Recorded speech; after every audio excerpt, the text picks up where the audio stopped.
Allez, un joli ciel bleu, ce qui est bien à Bordeaux, c'est qu'en 35 minutes, on est au bord de la côte pour décompresser et passer un petit moment vers la plage.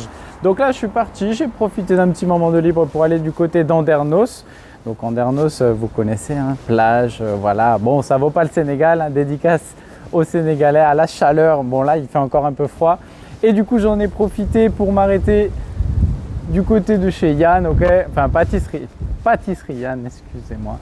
Mon collègue, voilà, je vais passer le voir. Je vais passer voir s'il a quelque chose à nous montrer un petit peu pour boulangerie papa. La boulangerie, la pâtisserie, ça va ensemble. Bon, il y en a un qui est un peu plus technique, la boulangerie, mais voilà, on aime les pâtissiers aussi. Allez, c'est parti, on va passer faire un petit tour dans sa boutique. N'oubliez pas, vous pouvez retrouver la première vidéo qu'on avait fait ensemble sur des macarons. C'était délicieux, voilà, et il y en a pas mal de vous qui l'avez refait. Donc là, on va voir un petit peu ce qu'il a en boutique et on va voir ce qu'il nous propose aussi. Allez, c'est parti, on met la veste, c'est parti. Voilà, une pâtisserie bien équipée, dédicace, voilà. Il y a les vidéos, boulangerie pas à part. Donc ça, c'est que c'est une bonne pâtisserie, ça ne doute pas. Donc la petite boutique toute belle, toute précieuse. Voilà, les petites viennoiseries et la partie pâtisserie. Vous l'avez déjà vu, redécouvrez-la sur l'autre vidéo. Et on va essayer de trouver le patron, voir s'il est là. Bon, du coup, j'ai mis la main sur le patron. Comme tout bon boulanger, j'ai toujours une veste dans ma voiture. Et en plus, Yann, c'est un patron un peu Instagram suivable, c'est-à-dire qu'il y a des belles lumières, tout est beau là-bas. Yann, merci de m'accueillir comme d'habitude. Yes, avec plaisir. Elle est où ta pâtisserie déjà? Donc ma pâtisserie est située à Andernos, en face de la Poste, sur la place du marché. Voilà, en face de la Poste. De toute façon, vous pouvez pas la louper, c'est beau, c'est propre. C'est tout ce qu'on aime. Aujourd'hui, ce qu'on va faire, du coup, je lui ai demandé s'il avait un petit truc sous la main. Qu'est-ce qu'on fait, Yann, du coup? Du coup, on va faire un moelleux aux pommes poires. Façon grand-mère, mais cette fois-ci ça sera vegan. On va essayer de le revisiter. Donc façon grand-mère, bon c'est la grand-mère de 2035, ok, c'est la grand-mère vegan. Donc voilà, ça va être top. Et surtout il y a toujours des petites techniques à connaître avec Yann. Donc ça va être sympa, on va se filmer ça, filmer les étapes. Et ensuite on va partir sur la recette. Allez, les ingrédients et c'est parti. Yes. Et allez, c'est parti. Donc pour la recette, on y va. Donc pour ce fameux moelleux aux pommes aux poires façon grand-mère, on va se prendre 170 g de crème Flora 31%. Donc toi, c'est ce que tu prends. Est-ce qu'on peut la trouver dans le commerce, celle-là? Alors celle, elle est distribuée pour les professionnels en particulier. Après, on peut avoir des échantillons si on est des... Qu'est-ce qu'elle a de spécial? Alors ici, on voit qu'elle est sans allergène, sans lactose. Elle correspond au régime vegan et sans gluten. Ok, donc ça... Et sans protéines animales parce qu'il y a des crèmes où se disent végétales mais qui ne sont pas totalement végétales. Okay. Donc si vous avez l'habitude d'en acheter dans le commerce, si vous êtes vegan ou quoi que ce soit, n'hésitez pas dans les commentaires, vous me marquez les crèmes que je peux trouver dans le commerce. Voilà, vous aurez obligatoirement des équivalents. Pour le reste, 7 g de levure chimique, une demi-gousse de vanille à gratter, 290 g de farine T55, 20 g de fécule, 180 g de compote pomme caramel. Donc on va le voir ensemble comment faire ce fameux petit caramel, ça va être délicieux. Donc là on va avoir la recette et on va avoir le procédé. 2 poires et 120 g de sucre. Voilà, et après on rajoutera un petit peu de sucre et sucre glace au moment de la cuisson. Allez, c'est parti, on y va. On pèse et on mélange.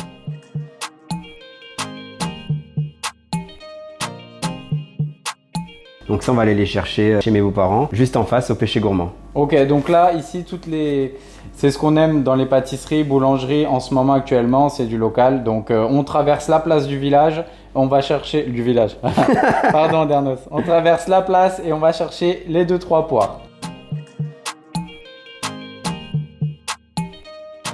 Donc là, je vais prendre de la chanteleur pour la compote. Donc c'est idéal pour la cuisson. Moi, j'aime bien cette variété-là. Elle n'est pas trop farineuse et elle a un bon goût sucré. Pour la poire, on va prendre la passe crassane en morceaux.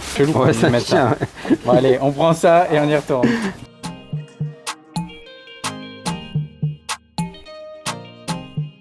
Alors du coup, ça c'est les poires pour le moelleux. Et ensuite, on a ça c'est une tarte aux pommes que je fais au magasin.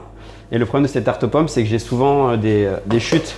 Donc avec ça, en fait, je vais faire une compote de pommes avec du sucre. Donc je vais transformer en caramel, que je vais déglacer avec de la crème. Et ensuite, je vais mixer tout ça et ça va faire une compote maison pour agrémenter le moelleux façon grand-mère. Voilà, ne rien perdre et transformer. Et ensuite, on va faire un dessert délicieux. Allez, en place. Donc là, on va se faire un petit caramel, départ à sec. On appelle ça? Ouais, c'est ça, caramel à sec. Donc là, il y a 150 de sucre. Donc là, ça va être en fonction de votre quantité, hein, mais on va partir sur du sucre. Est-ce qu'il y a une règle pour le caramel à sec ou... Il faut pas que le sucre soit trop superposé. C'est-à-dire qu'en fait, si vous mettez beaucoup de sucre superposé, eh bien, ça va avoir du mal à bien colorer partout, quoi. Homogénéisement. Voilà. Merci, Fabrice. Je pense que ça se dit pas. Ok, là, tu continues encore. Voilà, là, j'attends que les derniers petits morceaux fondent. Donc là, ça fume assez fort. Donc je vais éteindre mon gaz, laisser tranquillement les derniers petits morceaux de sucre fondre.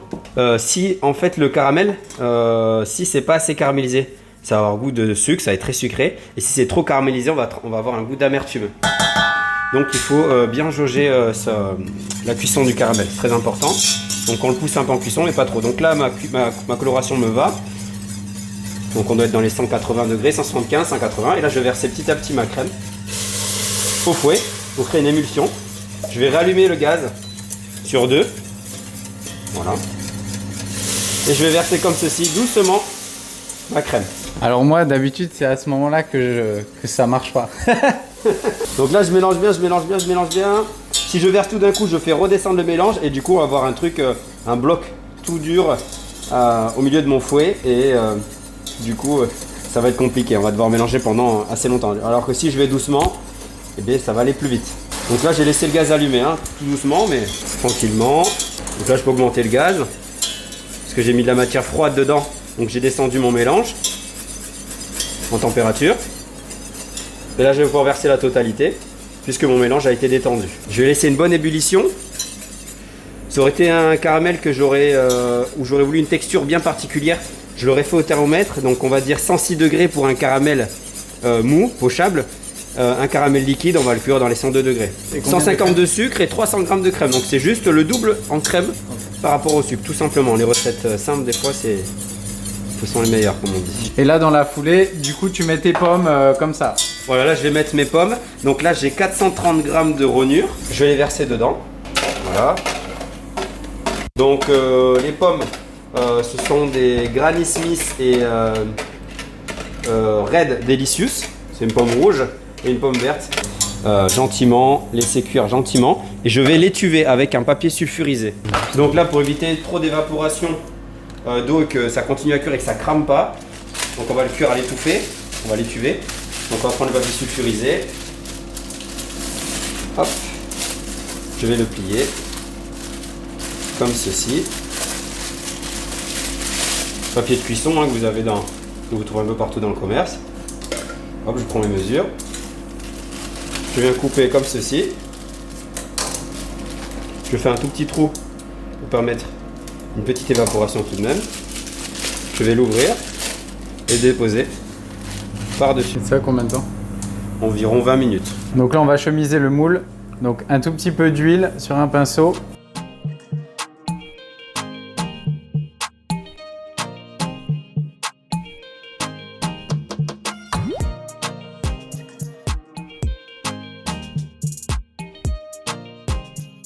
Alors du coup, ça fait à peu près 20 minutes. Je vais éteindre mon gaz. Là, ça a bien mijoté. Je vais pouvoir mixer le tout.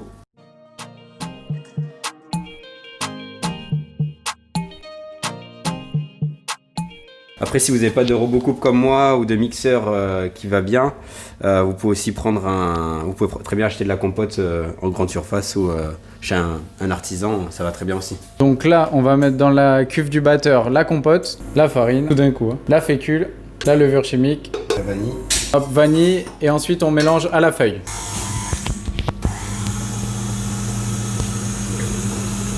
Et ensuite les 170 grammes, donc là, de crème. Voilà, donc là on mélange bien tous les ingrédients sauf les poires à la feuille tranquillement. Au bout d'une minute, on arrête. Hop, on regarde la consistance. Donc voilà, on a quelque chose d'assez crémeux, assez doux. Parfait, on met les poires. Et là, on mélange vraiment histoire de. Hein. C'est-à-dire que pas trop longtemps pour que les poires restent belles et fermes.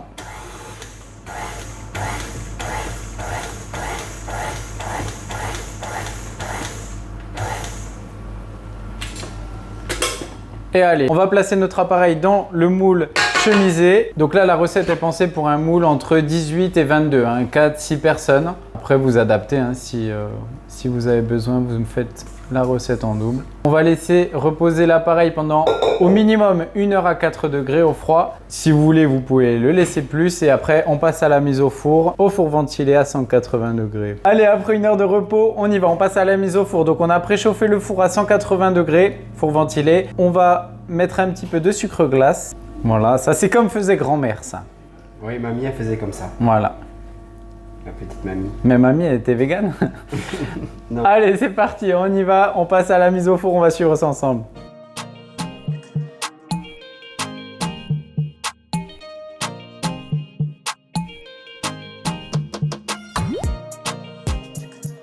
Allez, après 30 minutes de cuisson à 180, on met une petite pointe de couteau. Si ça ressort clean, c'est que c'est bon. Allez, yalla. Allez, c'est bon, c'est pas le tout de prendre des photos, etc., de le décorer. Ah là là, les pâtissiers, ils font ça bien, c'est beau, c'est propre. Et maintenant, on va le déguster. Hein. Donc voilà, là, on a fait une petite décoration simple, une petite pomme tranchée. Et voilà, ça va partir en dégustation pour nous surtout. Allez, vas-y, coupe-nous ça. À déguster, encore un peu tiède. Avec le café du dimanche. C'est bon ça. Et ben voilà, comme prévu, délicieux, délicat, parfait en bouche, très fondant. Et tout ça vegan. Voilà, bon, n'hésitez pas, vous pouvez faire varier bien sûr la recette en fonction de vos goûts, en fonction de vos régimes alimentaires. Ça, c'est une base avec quelque chose de très solide, un joli caramel. Ça sera un atout supplémentaire dans vos préparations. En tout cas, merci Yann. Et vraiment, je vous invite à le suivre, à le découvrir sur son Insta, Yann Adingra. Et si vous êtes dans la région du côté d'Andernos, n'oubliez pas de passer le voir et vous dites que vous venez de ma part. Et voilà, bon, vous arrangerez avec le patron. Allez, merci à tous et à bientôt sur Boulangerie Papa. On n'oublie pas de partager et de s'abonner. Ciao, ciao.